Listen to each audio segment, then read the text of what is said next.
RSS जो खासतौर से रिटायर्ड एम्प्लॉइज है, वर्किंग है, एक आरएसएस की तरह इसका प्रभाव है इसका प्रभाव। और इसी ने कांग्रेस को कमजोर कर दिया।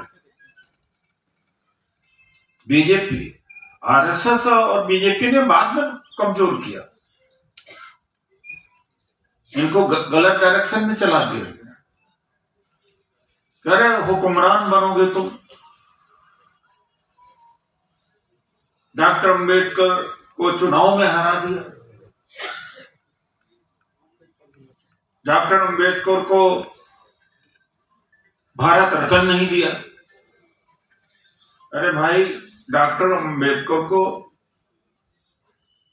मुख्य जो अवसर था वो तो कांग्रेस ने ही दिया है। अभी भी मैं बड़ा बहस करता हूं ऊपर अपने, और बहुत सारे नेताओं को अभी भी वो ग्रास रूट रियलिटी पता नहीं है। मैं इलाहाबाद से आता हूं, गांव में भी चर्चाएं होती, अरे नेहरू जी के तो कपड़े पेरिस से धुल के आते, वो चल गई बात। और जो अपने आप को बड़ा निचोर समझते, कहा है छोड़ो ये कोई मुद्दा है। कॉन्शियसनेस लेवल कितना नीचे है, वो नीचे लेवल पर मान लिया जाता और चल रही हो बात। ठीक वैसी बात हुई, करे इमोशनली ब्लैकमेल किया गया। अरे हम तो देने वाले बनेंगे, अब वो ये कर्मचारी अधिकारी देने वाला बनते जो भी कुछ था सब वो खत्म हो गया। 30-40 साल से अगर इतिहास देखा जाए,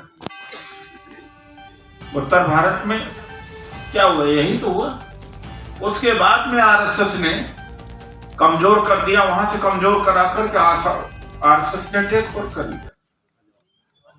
ये सच्चाई है।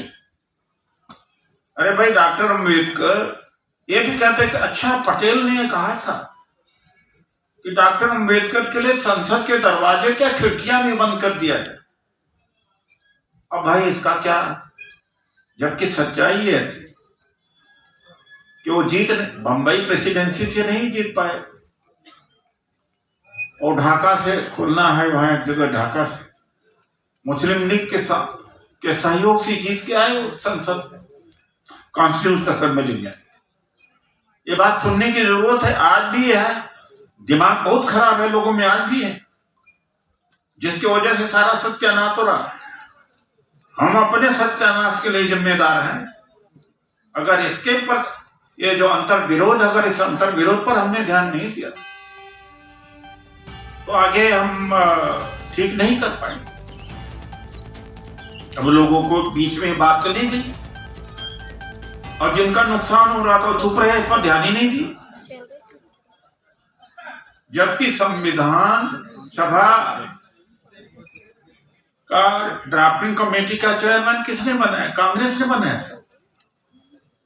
मुख्य भूमिका के ऊपर तो बैठा दिया ना भाई।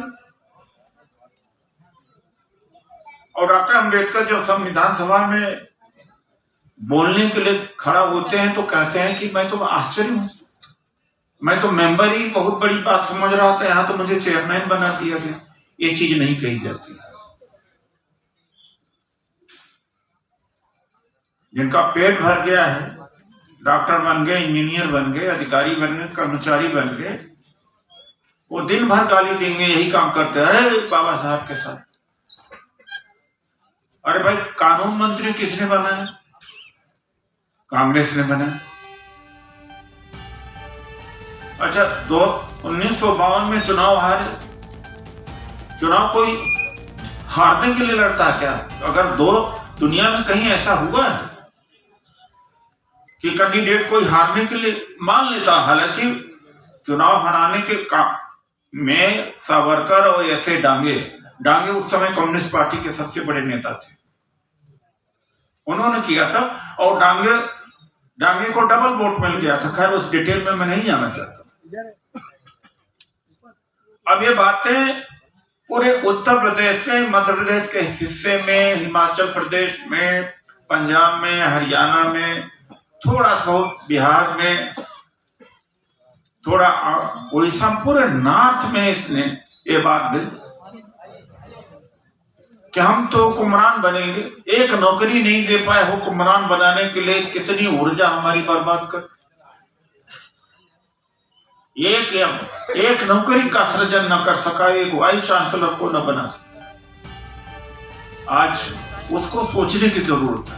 अभी भी कुछ लोग हैं हमारे बीच में कि ब्राह्मणों को हम भगा देंगे, उसी में ताली बज रही है। ये नहीं कि ब्राह्मणों ने हमें ही भगा दिया, हर जगह से गायब करते चले जा रहे, लेकिन उसी में इमोशनल बातें होती हैं, उसी में हमारे लोग फंस। तो इसलिए जब 97, 98, 99 में शुरू किया तो पॉजिटिव नोट से शुरू किया। 5 आरक्षण विरोधी आदेश जारी करी थे। किसके समय? जब देवगौड़ा प्रधानमंत्री थे, आई के गुजराल थे। अगर उस समय परिसंघ न बनाया होता और लड़ाइयां न लड़ी होती तो 3 संवैधानिक संशोधन न हुआ होता, जिसको हमने कराया।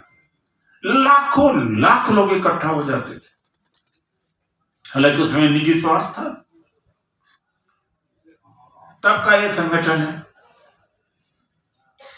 अब सवर्णों को गाली दे करके, एक जाति के दूसरे जाति से लड़ा करके, एक धर्म से दूसरे धर्म से लड़ा करके भीड़ इकट्ठा करने। ताजा खबरों के लिए हमारे चैनल को सब्सक्राइब करें। धन्यवाद।